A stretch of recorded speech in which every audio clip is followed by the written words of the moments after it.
के इस वीडियो में हम पढ़ने वाले हैं nationalism in Europe class 10 chapter number 1 की आखिर किस तरीके से यूरोप में नेशन स्टेट्स की स्थापना हुई और किस तरीके से यूरोपियंस को वहां के मोनार्की गवर्नमेंट से आज़ादी मिली। और भी बहुत कुछ जानने को मिलेगा आपको आज की इस वीडियो में, तो आप वीडियो में अंत तक ज़रूर बने रहिएगा।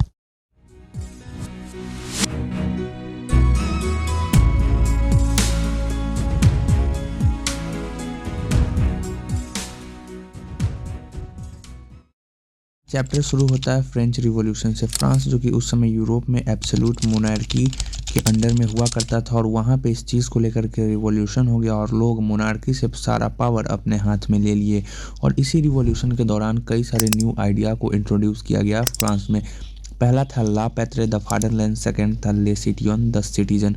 उसके बाद फ्रेंच को फ्रांस का ऑफिशियल लैंग्वेज बना दिया गया और रॉयल फ्लैग को ट्राइकलर फ्लैग से रिप्लेस कर दिया गया। और भी कई सारे रिफॉर्म्स हुए, जैसे कि फ्रेंच में जितने भी वेट के मेजर थे उसको यूनिफॉर्म कर दिया गया और एक सेंट्रलाइज एडमिनिस्ट्रेटिव सिस्टम को एस्टेब्लिश किया गया। फाइनली 1792 में फ्रांस एक नेशन स्टेट बनता है और ये यूरोप का फर्स्ट नेशन स्टेट था।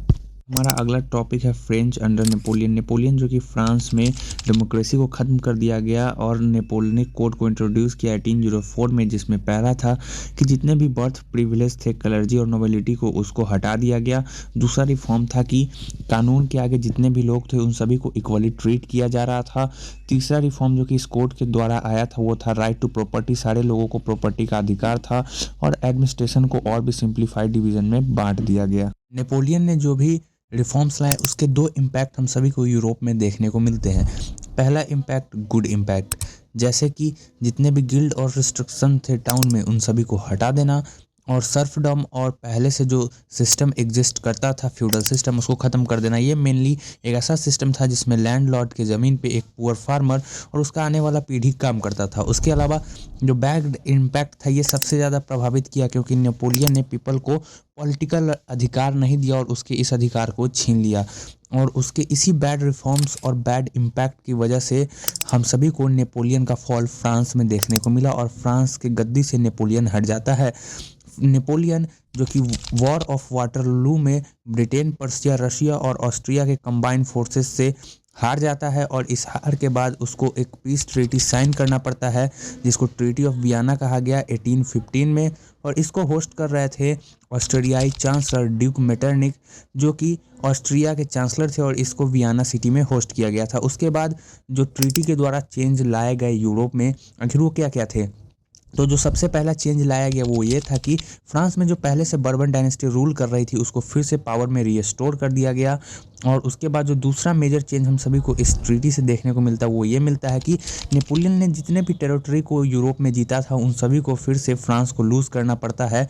और जर्मन को फेडरेशन जो 39 स्टेट का नेपोलियन के द्वारा बनाया गया था उसको इस ट्रीटी में कुछ भी नहीं किया गया और उसको उसी तरीके से अनटच्ड छोड़ दिया गया। उसके अलावा फ्रांस जो कि लगातार एक्सपैंड कर रहा था नेपोलियन के दौरान, उसके बाद फ्रांस दोबारा एक्सपैंड ना करे इसके लिए एक सीरीज ऑफ स्टेट सेट किया गया, जैसे कि किंगडम ऑफ नीदरलैंड, पर्शिया को वेस्टर्न फ्रंटियर दे दिया गया और साउथ में पिडमॉन्ट हम सभी को देखने को मिलता है, जिससे फ्रांस के एक्सपेंशन को फर्दर यूरोप में रोका जा सके। और उसके बाद जो जोलोवरियन एक ट्रेड और कस्टम यूनियन था जो कि पर्शिया के द्वारा इनविटेशन पे जर्मन स्टेट द्वारा ज्वाइन किया गया था, जो कि गिल्ड और रिस्ट्रिक्शन और कस्टम ड्यूटीज़ को हटाने चाहते थे। अगर अभी तक आप हमारे चैनल को सब्सक्राइब नहीं किया है तो सब्सक्राइब कर दे। उसके अलावा जो अगला टॉपिक है वो है एज ऑफ रिवॉल्यूशन 1830 टू 1848। इस दौरान यूरोप में कई सारे रिवॉल्यूशन एक साथ इमर्ज हो गए थे और यूरोप में हर तरफ आपको कहीं ना कहीं एक ना एक रिवॉल्यूशन होता हुआ दिख रहा था और इसीलिए इसको एज ऑफ रिवॉल्यूशन कहा गया। फॉर एग्जांपल जैसे कि ग्रीक रिवॉल्यूशन, फ्रांस में एक रिवॉल्ट हो रहा था और इसी दौरान फ्रांस के बर्बन किंग को जो कि ट्रीटी ऑफ वियना के तहत लाया गया था उसको हटा दिया गया और लुइस फिलिप को फ्रांस का नया हेड ऑफ स्टेट भी नियुक्त कर दिया गया। और इसी दौरान एक काफ़ी फेमस चीज़ हुई जो कि ऑस्ट्रियाई चांसलर ड्यूक मेटरनिक ने कहा था और ये हम सभी का टॉपिक का एक अहम पार्ट है, when France sneezes rest of Europe catches cold. इसका मतलब जब भी फ्रांस में कोई भी रिवॉल्ट होता है तो वो आग की तरह पूरे यूरोप में फैल जाता है। उसके बाद ग्रीक रिवॉल्यूशन हम सभी को पढ़ना है। ग्रीस जो कि आज के समय में यूरोप में एक देश है, इसके बारे में आपने हिस्ट्री में कभी ना कभी तो सुना होगा। ग्रीस जो कि ओटोमन एम्पायर के अंडर में आता था 1821 में। वहाँ पे रिवॉल्ट हो गया ओटोमन एम्पायर जो कि एक मुस्लिम एम्पायर था उसके खिलाफ, और वहाँ पे नेशनलिज्म का ग्रोथ हुआ जो कि यूरोप में पहले स्प्रेड हुआ था फ्रांस में, और उसके बाद इसको गेन मिलने लगा वेस्टर्न यूरोपियन कंट्रीज से। जितने भी वेस्टर्न यूरोपियन कंट्रीज थे वो जो फ्रांस में जिस तरीके से हुआ था उस चीज़ का आग अब ग्रीस में फैल चुका था, और इंग्लिश पोएट लॉर्ड बायरन ने फंड इकट्ठा किए ताकि वो ग्रीस फाइटर्स को अच्छे से सब कुछ दे सके। उसके बाद 1832 में फाइनली ट्रीटी ऑफ कंस्टेंटिनोपल होता है और ग्रीस को एक इंडिपेंडेंट स्टेट की दर्जा दे दिया जाता है। उसके बाद रोमांटिसिज्म हम लोग को पढ़ना है कि आखिर रोमांटिसिज्म है क्या। रोमांटिसिज्म कुछ नहीं, बेसिकली एक कल्चरल मूवमेंट है जिसमें कि नेशनल फीलिंग को डेवलप किया जाता है उसके कल्चरल और हेरिटेज से नेशन के लिए। उसी को रोमांटिसिज्म कहा गया। वहाँ के कल्चर और हेरिटेज को मिला करके जो नेशनलिज्म का फीलिंग इंसान के अंदर में जगाया जाता है। इसमें कुछ रोमांटिक फिलोसफर हुए जैसे कि जॉन गॉटफ्रेड हर्डर जो कि एक जर्मन फिलोसफर थे। उन्होंने फोल्क सॉन्ग, फोल्क पोएट्री और फोल्क डांस कॉमन पीपल के बीच में स्प्रेड किया था। उसके बाद एक कंट्री का कंडीशन हमें पढ़ना है जो है कि पोलैंड। पोलैंड एक यूरोप का छोटा सा देश है और उस समय भी ये काफ़ी छोटा देश हुआ करता था, और ये लंबे समय तक एक नेशन स्टेट के रूप में एग्जिस्ट नहीं कर पाया क्योंकि रशिया ने इसे ऑक्युपाई कर लिया। उसके बाद पोलैंड पे रशियन लैंग्वेज को इम्पोज कर दिया गया, लेकिन पोलैंड अपने नेशनलिज्म को बचा के रखने के लिए, अपने नेशनलिस्ट आइडेंटिटी को बता के रखने के लिए वहाँ के बिशप और प्रीस्ट थे वो पॉलिश लैंग्वेज में चर्च में गैदर होते थे और पॉलिश लैंग्वेज में ही बात करते थे। लैंग्वेज और हेरिटेज की मदद से वो नेशनलिज्म को अपने अंदर जीवित रखे हुए थे।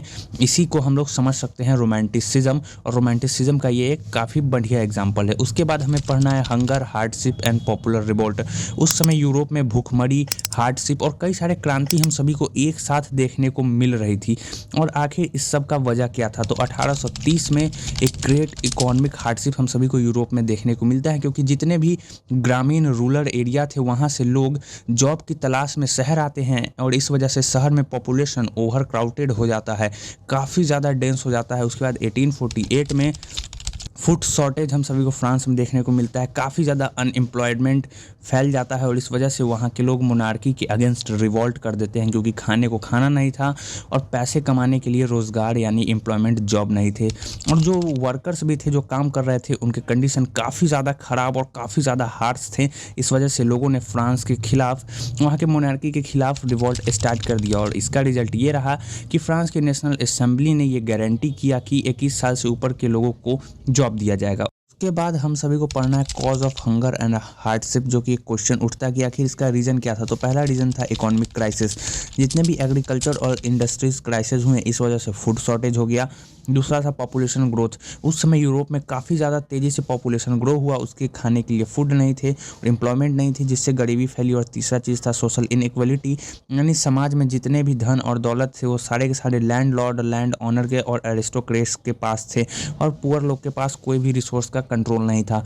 उसके अलावा जो दूसरा क्वेश्चन इस टॉपिक से आता है वो आता है कि कौन से वो पॉपुलर रिवोल्ट हम सभी को इस दौरान देखने को मिले। तो इसके आंसर कर सकते हैं, पहला होगा पीजेंट रिवोल्ट्स। वहाँ पे जितने भी पीजेंट थे वो इसलिए रिवोल्ट कर रहे थे ताकि उनको फेयर बेजेस मिले और उनके लिए राइट रिफॉर्म्स लाया जाए। उसके अलावा दूसरा है फूड राइट, क्योंकि उस समय खाने के दाम काफ़ी ज़्यादा बढ़ गए थे और फूड का शॉर्टेज था, तो इसके लिए भी लोग लगातार रिवोल्ट कर रहे थे। और तीसरा था वर्कर्स अपराइजिंग, जो कि फेयर और लैंड रिफॉर्म के लिए किया जा रहा था। उसके बाद आता है द रिवॉल्ट ऑफ लिबरल 1848। इस दौरान जितने भी लिबरल्स थे वो रिवॉल्यूशन कर रहे थे ऑल ओवर द यूरोप में, और लिबरल्स वो एक ग्रुप थे जो कि लिबरलिज्म के थॉट पे बिलीव करते थे। और इसी दौरान फ्रांस में 1848 में मोनार्की के खिलाफ काफ़ी ज़्यादा विद्रोह हुआ और यूनिवर्सल सफरेज को अलाउ कर दिया गया, यानी कि वोट देने का अधिकार सबको दे दिया गया और फ्रांस एक रिपब्लिक बन गया।